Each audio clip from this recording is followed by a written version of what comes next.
Continuamos entonces en esta hermosa mañana con esta clase, aunque ya la mañana se nos fue. Vamos a la clase número 3 de lo que es visión ministerial y estamos viendo lo siguiente, con lo que concluimos la clase número 2, que es lo siguiente.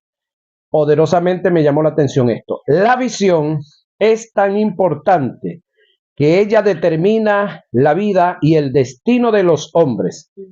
El visionario o la visionaria debe entender que la visión es la misma vida, ya que es el sentido de ella. Perder la visión es como perder la vida siguiendo vivo. La visión es la fuente de la disciplina y la madre del liderazgo. El hombre con una visión clara vive en una vida bien enfocada que lo mantiene en dominio propio hasta el punto que lo lleva a ser selecto y exigente en las elecciones, no dejándose llevar por las emociones, ni las ofertas, ni las apariencias de la vida. Cuando el visionario cuida la visión, oiga lo que le dije hace rato, la visión lo cuida a él por causa de la visión. El visionario, sabio y prudente, escoge su futuro, la inversión de su tiempo, de su dinero, de sus amistades, con quién se relaciona, con quién se asocia, lo que ve, lo que oye, su lectura. El visionario debe entender que la visión es la misma vida, ya que es el sentido de ella. Perder la visión, oiga, es como perder la vida. La vida y la circunstancia por influencia diabólica se van a encargar de presentar paralelamente a la visión fama, fortuna, pasiones desordenadas, entre ellas una vida de promiscuidad, con el fin de desviar la mirada del propósito de Dios. Por esta causa debemos ser selectos en nuestras decisiones y ser cuidadosos y prudentes con los pasos que demos. Un paso y una decisión mal tomada pueden llevarse, oiga, el propósito de Dios en nuestras vidas. Nunca olvides este eslogan que encierra un gran principio. Cuando el visionario cuida la visión lo cuida a él. Debemos de estar muy claros y muy entendidos en esta parte. ¿Cómo viene la visión? Vamos a ver. Por la palabra en todas sus formas. ¿Cómo viene la visión? Por su palabra en todas sus formas. El caso de Samuel, en primera de Samuel 3:1, a través de sueños, que es un tipo de visión espiritual. El caso de José el amado, Génesis 37:1 y 10.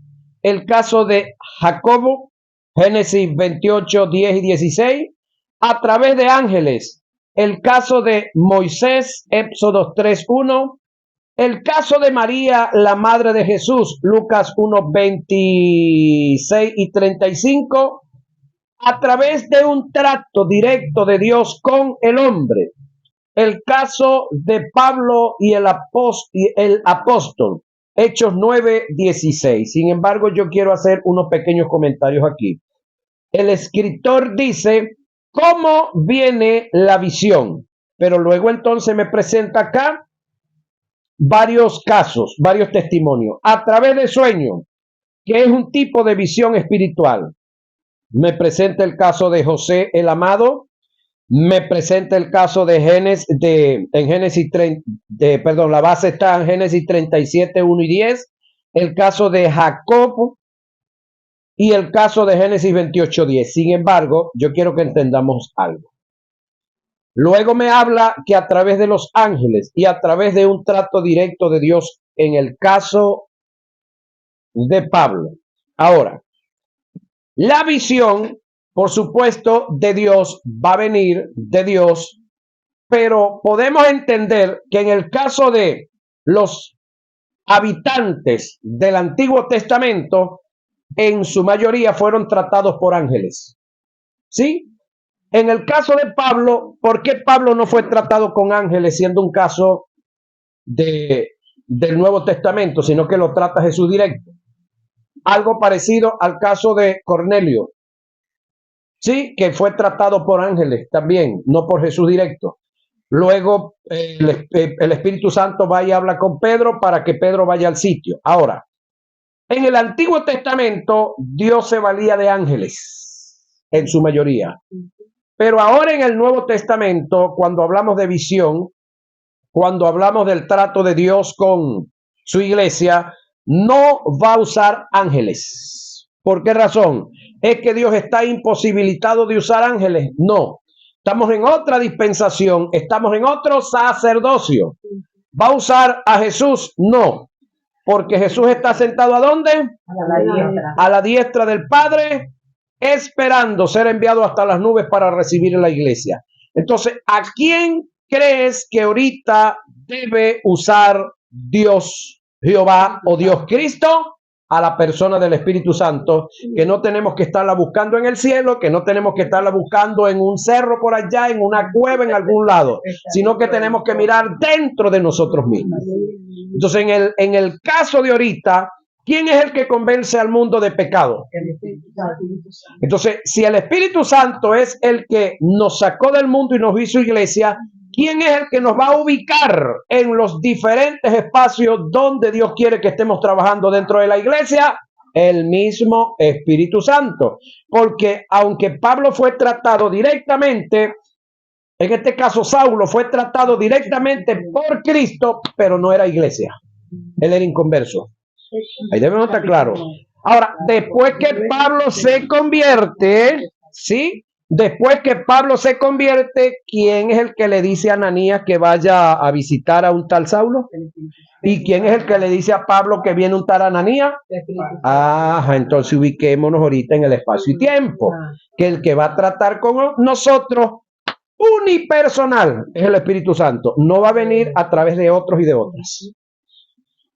Ahora, una vez que el Espíritu Santo trató ya conmigo y yo me hago el Willy, entonces él puede tratar a otros y a otras, o puede enviar a otro y a otra para darme una palabra para confirmar o para reafirmar el trato que ya él tiene haciendo conmigo en la personal. Pero el Espíritu Santo no va a venir a decirle a Yayita que vaya a predicar a Guacara si Dios no le ha dicho nada a ella en lo personal. Ahora Dios le dijo a ella que vaya a predicar a Guacara y ella se hace la musúa, entonces va a enviar un profeta para sacudirla. ¿Sí? Ahora, a través del Espíritu Santo es como ahora la iglesia está siendo tratada, que Él es el testigo interno que nosotros tenemos dentro de nosotros. Romanos 8:16, Primera a Corintios 2:9 y 13, y Hechos 10, 9 y 20. Entonces, aunque en el Antiguo Testamento los hombres y las mujeres fueron tratados por ángeles, ahorita en el Nuevo Testamento la iglesia no está para ser tratada por ángeles, porque de paso cuando el escritor a los hebreos, que se cree que es Pablo, habla de los ángeles, en el capítulo 1 dice que los ángeles están al servicio de los que han de heredar la salvación. Ahora la pregunta es, ¿quiénes son los que han de heredar la salvación? Los inconversos que no la tienen, porque ya nosotros somos herederos de la salvación. Entonces los ángeles no están para tratar con nosotros. Los ángeles están para tratar con los inconversos. Ahora le digo algo. Cuando Dios tiene que valerse de ángeles para tratar con su iglesia, perdóneme la expresión si a usted le suena así como feo, como duro, pero creo que es una verdad de esas que pocos salen por ahí. Cuando Dios tiene que tratarnos a nosotros con ángeles es porque nos estamos portando tan bruticos que no le paramos al Espíritu Santo. Entonces tiene que tratarnos como a los inconversos. Y esto es serio. Ahora está el montón de gente por ahí orándole a los ángeles y queriendo darle órdenes a los ángeles. Creo que eso lo hemos aclarado aquí varias veces. Ahora, ¿quién recibe la visión? Hombres que Dios ha llamado. Cuando hablo hombres, estoy hablando de mujer a la vez. Hombres que Dios ha llamado a ejercer un don ministerial. El único que está en la capacidad para recibir la visión ministerial de parte de Dios es aquel a quien Dios llamó, capacitó y envió al ministerio. Hay 5 cosas que solamente el hombre las puede recibir de Dios. Oiga esto que viene, que es importante. Hay 5 cosas que el hombre solamente las puede recibir de Dios directamente. Solamente directamente de Dios se pueden recibir estas 5 cosas. Ya le digo cuáles son. No son transferibles. No las aprendemos de otros. Es un derecho solo del Creador impartirlas. Estas son, oiga, la justicia divina, sola la puede impartir de Dios. La vida eterna solamente la puede impartir Dios. El don ministerial solo lo puede impartir Dios. La misión para llevar a cabo el don ministerial y la visión solamente Dios la puede entregar. Ningún hombre está en capacidad de entregarle a usted una de estas 5 cosas. Por esta causa, debemos estar claros en ciertos factores que son determinantes en cuanto al ministerio y la visión. ¿Sí? Ahora, Dios nunca le da la visión a un pueblo. ¿Escuchó eso? Dios nunca le da la visión a un pueblo. Ahora, de estas 5 cosas que están aquí, nosotros todos tenemos, en este caso, la primera. Escúcheme. La justicia divina la tenemos todos. La vida eterna la tenemos todos. La excepción está en los dones ministeriales, que no todos tienen dones ministeriales, y misión y visión. Pero la justicia y la vida eterna la tenemos todos, y la única, el único que nos la puede entregar es Dios. Amén. Por supuesto, Él se vale del que tiene aquí en la tierra para entregar esas cosas. ¿Quién es el que tiene aquí? Al Espíritu Santo. Dios nunca le da la visión a un pueblo. El método de Dios no es darle la visión a un grupo. Él se la da a un individuo en forma personal y directa. Y este la comparte con el pueblo, pasando a ser la visión que recibió de Dios. Cooperativa. Óigame. Entonces, Dios le entrega la visión ¿a quién? A un hombre o a una mujer, pero una vez que este hombre o esta mujer recibe esto, no es para que se quede solo, porque si se queda solo con ella, no le va a servir de mucho. Él tiene que transmitirla ¿a quién? A un pueblo. Y cuando él le entrega esta visión a un pueblo, esa visión pasa a ser cooperativa. Todos están cooperando para que esa visión se lleve a cabo. Pregunto yo, en mí, como ustedes creo que tienen días viéndome y conociéndome, creo que ustedes conocen que en mí hay un don ministerial de maestro. Ahora pregunto yo, si ustedes no se sientan a estudiar, si ustedes no se sientan a socializar, si ustedes no se sientan y atienden el llamado a dar clase, yo podré llevar a cabo la visión de maestro aquí en el Tocuyo. No. Pero si ustedes se sientan, a estudiar, pero si ustedes se sientan a leer, pero no tienen el maestro, podrán obtener la capacidad que pueden obtener teniendo un maestro preparado. Ah, vio que el asunto es cooperativo. Cooperativo, ¿sí? Tome, deme y tome. Formando parte del pueblo de esa visión, como su visión propia. Hay que entender que el gobierno de la iglesia, reitero, no es autocrático ni democrático, no es un hombre el que manda y dirige a la iglesia a su capricho, ni es el pueblo, la iglesia, que se dirige a sí mismo. Es Dios a través de hombres en la dirección del Espíritu Santo con una misión que demarca su propósito. Esto indica que el gobierno de la iglesia es netamente teocrático. A continuación te presento algunos pasajes de las escrituras que corroboran y confirman lo que digo. Deseo que los textos que se presentan los analices en una forma precisa o personal. Hechos 5:32. Y nosotros somos testigos suyos de estas cosas y también el Espíritu Santo. Hechos 8:29. Y el Espíritu dijo a Felipe, acércate y júntate a ese carro. 8:29. Ahora 10:19. Y mientras Pedro pensaba en la visión, le dijo el Espíritu, he aquí, 3 hombres te buscan. Seguimos en Hechos, señoras y señores.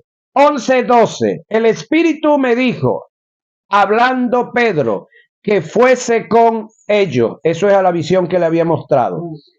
13:2 del mismo hecho. Ministrando estos al Señor y ayunando, dijo el Espíritu Santo. ¿Qué fue lo que dijo? Apartarme a Saulo y a Bernabé para la obra que los he llamado. 13:4. Ellos entonces enviados por el Espíritu Santo. Hechos 15:28. Porque ha parecido bien al Espíritu Santo y a nosotros. Hechos 16:6. Y atravesando Frigia y la provincia de Galacia le fue prohibido, por el Espíritu Santo hablar la palabra en Asia. 16:7 de hecho, cuando llegaron a Misia, intentaron ir a Bitinia, pero el Espíritu no se lo permitió. Hechos 20:23, salvo que el Espíritu Santo por todas las ciudades me da testimonio diciendo.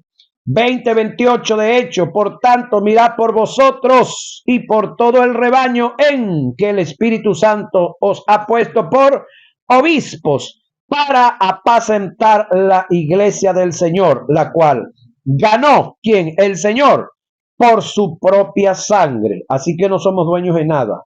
Hechos 21:4, y hallando los discípulos, nos quedamos allí 7 días y ellos decían a Pablo, por el Espíritu Santo. Hechos 21:11, y atándose los pies y las manos dijo, esto dice el Espíritu Santo. Esto es Agabo con Pablo. Romanos 8:14, porque todos los que son guiados por el Espíritu de Dios, estos son hijos de Dios. Romanos 8:16, el Espíritu mismo da testimonio a nuestro espíritu de que somos hijos de Dios.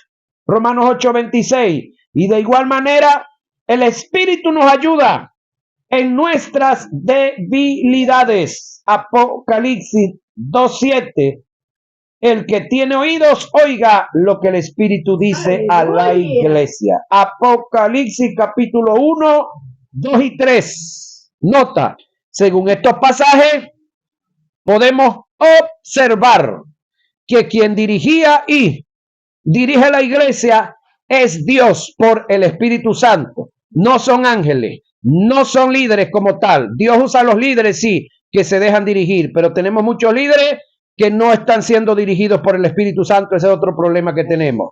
Es el Espíritu Santo a través de hombres con un llamado, una pasión, una misión y una visión. Dios nunca le da encomienda, Dios nunca le da o encomienda la visión a segundos o terceras personas. Escuchen esto, señoras y señores. Dios nunca le da o encomienda la visión a segundas o a terceras personas. Yo quiero que usted haga memoria de algo que le voy a decir. Neira Camacho, o cualquiera de las 3 parejas que están aquí, que ya tienen hijos. Sus hijos, usted les dijo con quién se iban a casar. Una vez que se casaron y decidieron irse a la casa donde están viviendo, ¿usted va a decirles a ellos cómo van a hacer las cosas en su casa? No. Hay algunos que Aquí entre nos, aquí entre nos. ¿Y por qué queremos hacerlo con los hijos de los demás? Si no lo hace con los suyos. Buena esa, ¿verdad?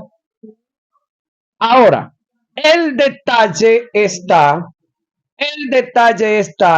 Dios nunca le da o encomienda la visión a segundas o terceras personas. Te lo explico así. Viene el pastor Rumildo Cantillo de Ospinal a predicarle a Neira Camacho. Y entonces está Neira haciendo su trabajo en la iglesia y el pastor Rumildo Camacho le dice a ella en público delante de toda la iglesia: el Espíritu Santo me dice, Neira, que hagas esto y esto y esto y esto. Ya va. Eso no es lo mismo que usted en su casa. Usted en su casa hace las cosas como usted las hace, dirigido por el Espíritu Santo o dirigido por sus caprichos, por sus deseos, y se va a la casa de otro a quererle imponer cómo los demás deben guiar su casa. Claro que sí. Entonces, usted en su casa debe hacer las cosas como cree usted que la dirige el Espíritu Santo, pero cuando vaya a la casa de otro, tiene que ser sordo, ciego y mudo. Claro. Ahora, si hay algo que el Espíritu Santo le dice a usted para el líder de ahí, ¿es para quién? Para el líder, no para la iglesia. Cuando Dios le mandó a escribir en Apocalipsis a las 7 iglesias, ¿a quién le mandó las cartas? Al ángel de la iglesia. ¿Y quién era el ángel de la iglesia? ¿Que las iglesias tienen ángeles? No, el pastor de la iglesia. Lo que pasa es que es tipificado como ángel. Entonces, cuando Dios trata con un externo, va al líder. Porque ¿para qué Dios tiene ese líder ahí? Entonces yo como pastor no puedo ir a otro lugar a decirle cómo hacer las cosas. Yo le puedo orientar cómo hacerlas, pero quien va a tomar la decisión final es el de ahí. Al igual que cuando yo vaya a visitar a alguno de mis hijos en su casa, yo les puedo sugerir, pero no imponer. Pero entonces creemos que la iglesia no es lo mismo. Sí, escúcheme. ¿Qué es la iglesia? Una agrupación de familias. ¿Qué es la familia? Una agrupación de gente. Entonces, la familia inmediata es su esposo y sus hijos. Pero cuando ellos deciden casarse, se desprendieron. Ellos deciden hacer su familia. Ya usted deja de ser pasa a ser la familia. Pero su familia, en este caso de Pablito, es su esposa y su hijo. Él pertenece a la familia. Otra cosa. Pero ya no es su familia. Entonces usted debe de decidir y administrar su casa, no la de otro. Pero hay gente que no administra ni la suya y quiere ir a administrar la de los demás. Qué cosa bella, pues. Ajá. Ahora, Dios nunca le da, oiga, o encomienda la visión a segunda o tercera persona. Vamos a profundizar aquí. Dios siempre da la visión en forma personal. Esto lo dejamos en claro para evitar la manipulación, oiga, y el engaño que se viene dando en algunas congregaciones con supuestas manifestaciones espirituales de ciertos profetas que de una u otra forma quieren gobernar o dirigir la iglesia, dándole al pastor ciertas directrices que deben cumplir. En lo personal, no estoy de acuerdo con esas manifestaciones por algunas razones. En primer lugar, esto no es el modelo bíblico. El sobre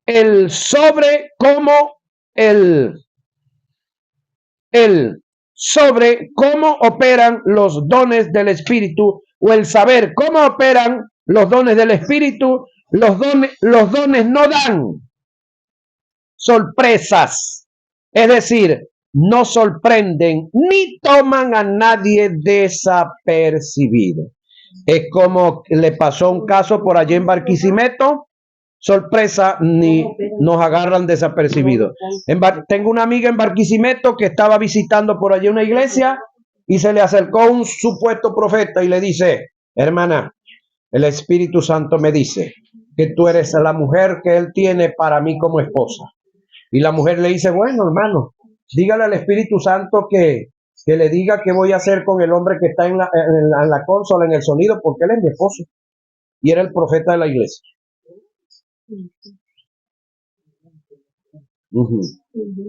Ahora, cuando un don espiritual se manifiesta, uno de sus objetivos es confirmar, secundar, corroborar un trato directo que tiene Dios con un individuo en una forma personal.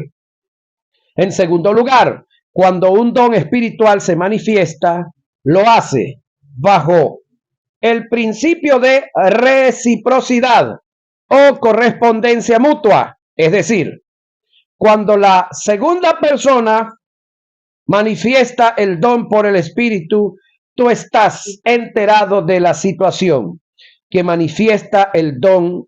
Ejemplo, Hechos 5:11,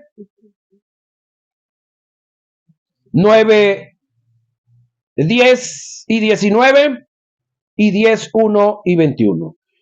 Cuando se manifestó el don de profecía en Ananías para dirigirse al apóstol, ya éste sabía que Ananías venía y a su encuentro.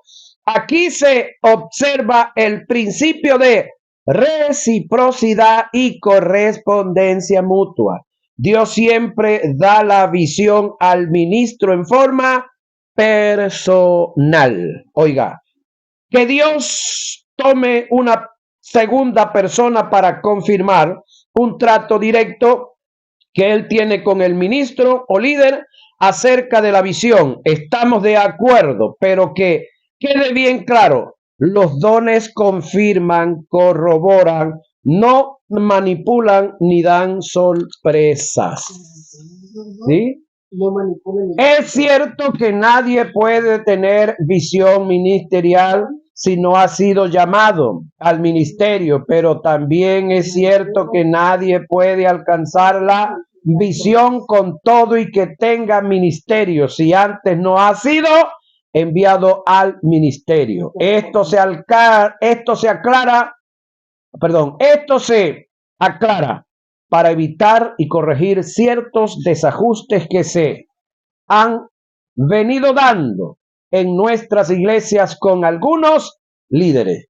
Se puede dar el caso de tener dentro de nuestras iglesias hombres con un llamado de parte de Dios para el ministerio, con una visión clara de lo que Dios quiere hacer con ellos, pero están en la segunda etapa del ministerio, que es la preparación.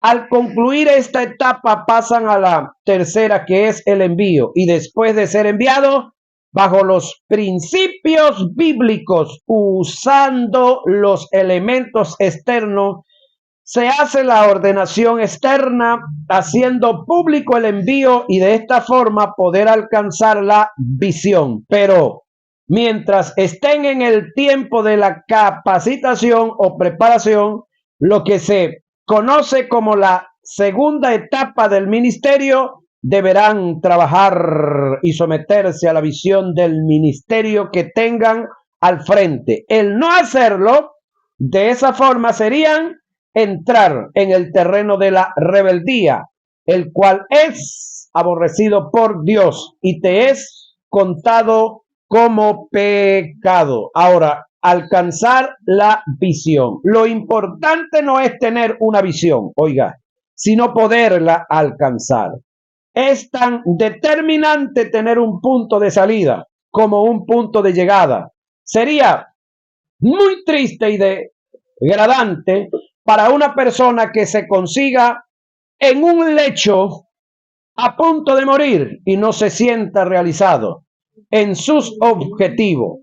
De igual manera, pasaría con un hombre que fue llamado por Dios, al cual se le encomendó una visión y por razones ajenas a ella no la pueda alcanzar. Hay quienes Dios les ha conferido un llamado y les ha entregado una visión y por razones ajenas la abortaron. El abortar la visión es considerado como la ignorancia de la responsabilidad y la negación de la obligación.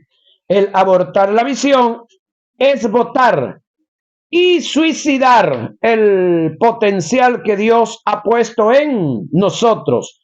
Mirley Monroe define el potencial como una habilidad que no ha sido expuesta, un poder reservado, una fuerza que no se ha aprovechado, capacidades que no se han descubierto, un triunfo que no ha sido alcanzado, dones inactivos, talentos escondidos, poder latente, potencial. Es lo que puede hacer, pero aún no se ha hecho. ¿A dónde puedes ir, pero que aún no has ido? Lo que puedes llegar a ser, pero aún no has sido. Lo que puedes imaginar, pero aún no ha pasado por tu mente. Lo que puede alcanzar, pero aún no has alcanzado algo. Que puede llegar a ver, pero que no ha visto. Todo lo que un ser puede realizar, pero no ha realizado. La persona más frustrada en el mundo es aquella que tiene un sueño, pero no sabe cómo llegar a realizarlo. Pablo señala que todos nosotros compareceremos ante el tribunal Bimá de Cristo para dar cuenta de todo lo que hicimos en el cuerpo, sea bueno o sea malo. El término malo Pablo utiliza en 2 Corintios 5:10. No está haciendo referencia al pecado, sino de todo aquello que hicimos delante de la presencia de Dios, que ante sus ojos es inútil, porque no fue lo que Él nos los mandó a hacer. Esto es demostrado etimológicamente, ya que el término que Pablo utilizó del griego para hacer referencia a lo malo no es cacos ni ponera, sino failo, que tiene que ver con la inutilidad y no con la pecaminosidad.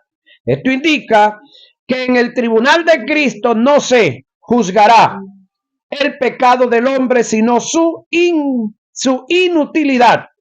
Cuán difícil será para el individuo que se consiga delante de la presencia de Dios y de Cristo y del Espíritu Santo y no tenga respuestas positivas. No así para aquellos que logren alcanzar el objetivo que se les ha entregado en el ministerio. En 2 Timoteo 4, 7 y 8, Pablo expresa palabras de júbilo que lo caracterizan como un hombre realizado. Él dijo: he peleado la buena batalla, he acabado la carrera, he guardado la fe. Estas son palabras de triunfo de un hombre felizmente realizado, porque no es tener una visión, sino poderla alcanzar.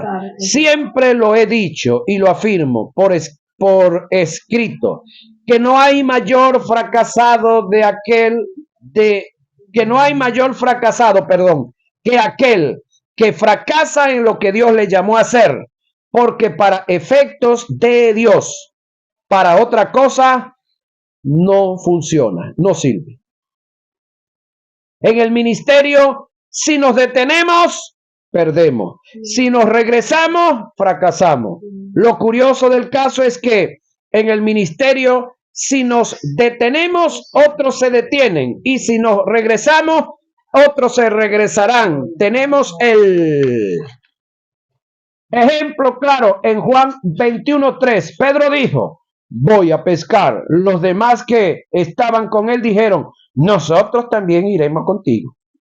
Debemos proseguir, para ver si los demás dicen, nosotros proseguimos también contigo.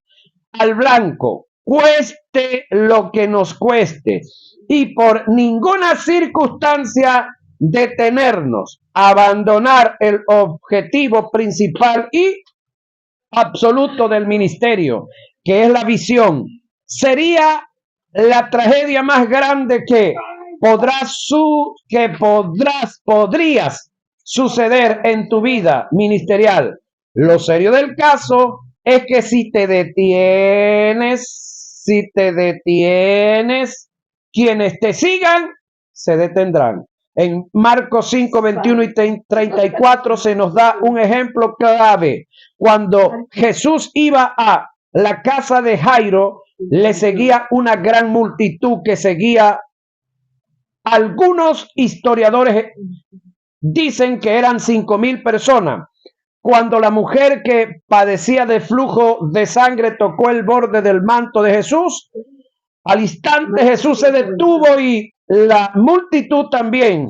Un solo hombre se detuvo e hizo que aproximadamente 5,000 personas se detuvieran, porque al detenerse el líder se detiene la multitud. Este es el caso del ministro, que al detenerse se detienen los que le siguen. No olvides que el ministerio es una decisión, y una decisión es la determinación de llevar a cabo algo sin retroceder. Recuerda siempre esta frase. En el ministerio, si te detienes, pierdes. Si te regresas, fracasas. Los que se lamentan miran hacia atrás. Los que se preocupan miran hacia los lados. Los cobardes miran hacia abajo. Los hombres de visión miran hacia adelante y nunca se detienen. Pese a las circunstancias. ¿Cómo alcanzar la visión? En la interrogante nos referimos a los motivos o móviles que nos impulsan a alcanzar la visión, porque lo importante no es solo tener una visión, sino poderla alcanzar. Pero no es tan solo alcanzarla, sino cómo la alcanzamos. Pablo dice que para alcanzar la visión es necesario correr una carrera. Hay una gran diferencia entre la visión y la carrera. La visión es la meta a alcanzar, es el objetivo principal y absoluto del ministerio. La carrera es la forma en la que nos desenvolvemos en las directrices que Dios nos da para alcanzar la visión. De allí la diferencia entre lo que es visión y misión. ¿Qué es la misión? El término misión está relacionado con instrucciones o directrices que se reciben para llevar a cabo una comisión, para obtener un objetivo y alcanzar una meta. Del término misión es de donde se derivan los términos comisión, misiones, misionero, misionero. Se le llama al ente que fue enviado con ciertas directrices y reglamentos para desarrollar y cumplir una misión, para alcanzar un objetivo, que es la visión. El ejemplo bíblico está cuando Jesús envió a los 12 y luego a los 70 a la gran comisión, delegándoles autoridad, dándoles ciertas directrices. Después llamó a 12 y comenzó a enviarlos de 2 en 2 y les dio autoridad, oiga, sobre los espíritus inmundos, y les mandó que no llevasen nada para el camino, sino solamente bordón, ni alforja, ni pan, ni dinero en el cinto, sino que calzaran sandalia y no vistiesen dos túnicas, y saliendo predicaban que los hombres se arrepintiesen y echaban fuera echaban fuera muchos demonios y ungían con aceite a muchos enfermos y los sanaban. Marcos 6:7. Después de estas cosas designó el Señor también a otros 70, a quienes envió de dos en dos delante de él a toda ciudad y lugar y donde él habría de ir, y les decía: la mies a la verdad es mucha, mas los obreros pocos. Por tanto, rogad al Señor de la mies que envíe obreros a su mies. Y aquí yo os enviaré como cordero en medio de lobos. No llevéis bolsa, ni alforja, ni calzado, y a nadie saludéis por el camino. En cualquier casa donde entréis, primeramente decid: paz sea a esta casa. Y si hubiera allí algún hijo de paz, vuestra paz reposará sobre él. Y si no, se volverá a vosotros. Y posad en aquella misma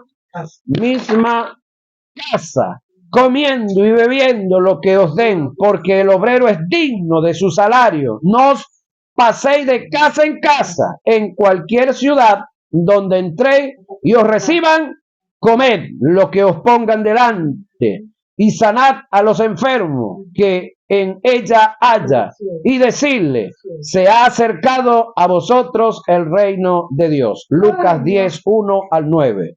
La misión desde el punto de vista teológico son las directrices que el Espíritu Santo le da a una persona en la cual se desenvuelve para alcanzar una visión. Esto indica que nadie puede alcanzar una visión si no tiene misión, y nadie puede tener una misión si no es dirigido por el Espíritu Santo. Pero nadie puede ser dirigido por el Espíritu si no hay una vida de intimidad y comunión con el Espíritu. Cuando se alteran estos principios es cuando podemos ver hombres que indudablemente tienen un don ministerial, tienen una visión, pero no tienen misión porque no son dirigidos por el Espíritu. Viven una vida sensual, almática, carnal, materialista, totalmente desordenada, ajena a la vida del Espíritu Santo. Y lo que los impulsa a desarrollar una obra es el humanismo, que viene siendo la fuerza y el poder que el ser humano tiene inherentemente en él para lograr sus propios objetivos. Sin la intervención de su Dios. Con el humanismo se puede llevar a cabo la obra de Dios, pero no su voluntad. Tomando en cuenta esta verdad, es cuando podemos ver la gran necesidad que se tiene de una vida de y comunión